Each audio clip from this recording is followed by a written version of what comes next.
Bon, dans cette vidéo, je vais vous parler d'un étrange témoignage que j'ai lu dans un livre écrit par Brennan et qui s'intitulait Voyage à travers le temps. Ça m'a un peu sidéré le témoignage, mais bon, je vais quand même vous le citer. Brennan nous raconte l'histoire du maréchal de l'air Sir Victor Goddard, qui avait reçu comme ordre d'aller inspecter un terrain d'atterrissage qui était désaffecté près d'Édimbourg, à un endroit nommé Drême. Donc, lorsqu'il survola le site, il le trouva complètement délabré, abandonné, des vaches broutaient l'herbe, donc inhabité pratiquement. Quelques heures plus tard, il nous explique qu'il a dû traverser un orage qui l'a perturbé. Ben, et il a dû refaire demi-tour et il est repassé sur le site. Et là, stupeur,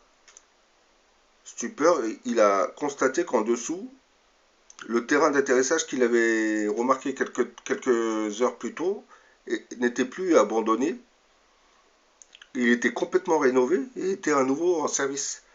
Et en observant attentivement, il a remarqué des mécaniciens en combinaison bleue qui marchaient et 4 avions jaunes qui étaient garés sur la piste. Bon, la couleur des avions l'avait un peu intrigué parce que lui, à cette époque, les avions auraient dû être peints d'une couleur grise. Donc, il a continué son chemin.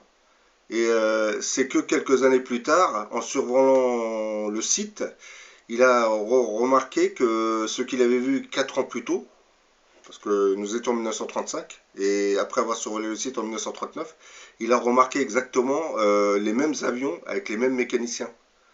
Donc, d'après son témoignage, il aurait fait un saut dans le temps de 4 ans. C'est assez impressionnant, mais bon.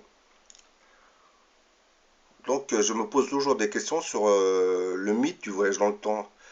On nous le présente comme de la science-fiction, mais est-ce qu'il y aurait quelques vérités sur certains récits de voyageurs dans le temps?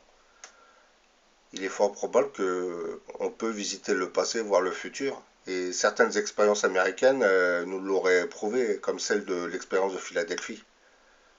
Mais là, bon, nous sommes sur un témoignage, hein, on ne peut pas prouver grand-chose, hein. Mais si ça se vérifiait, c'est assez incroyable, puisque ça voudrait dire qu'on peut franchir les barrières du temps. Et le temps n'est pas tout à fait linéaire. Il peut se courber